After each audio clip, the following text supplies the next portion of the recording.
Bakit hinahayaan niyo yung sarili niyong maging kahalay-halay sa paningin ng iba? Maganda bang tignan? Nakakaakit ba? Masarap ba kayo? Ito yung isang bagay na napapansin ko dito sa social media, eh. Maraming babae o kahit mga lalaki na ginagawang bentahan yung sarili nilang katawan. Mahalay, mahalay talaga. Wala ba tayong respeto sa sarili natin? Tapos pagbabastusin tayo, magagalit tayo.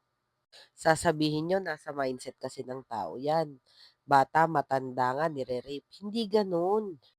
Tayo mismo inilalapit natin yung sarili natin sa demonyo sa ginagawa natin. Puwede naman tayong maging sexy pero disente, 'di ba? Pero hindi, eh.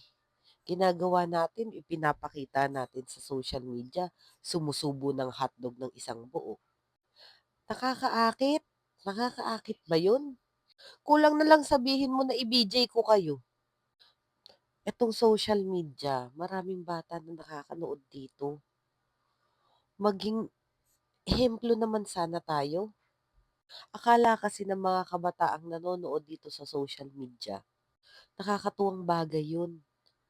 Tapos hindi tayo magte-take ng accountability sa mga mangyayari sa mga kabataang nanonood sa sumusuporta sa atin.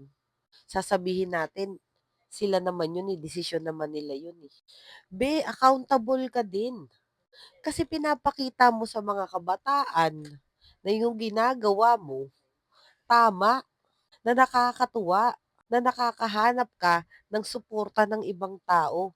Mag-isip-isip naman tayo.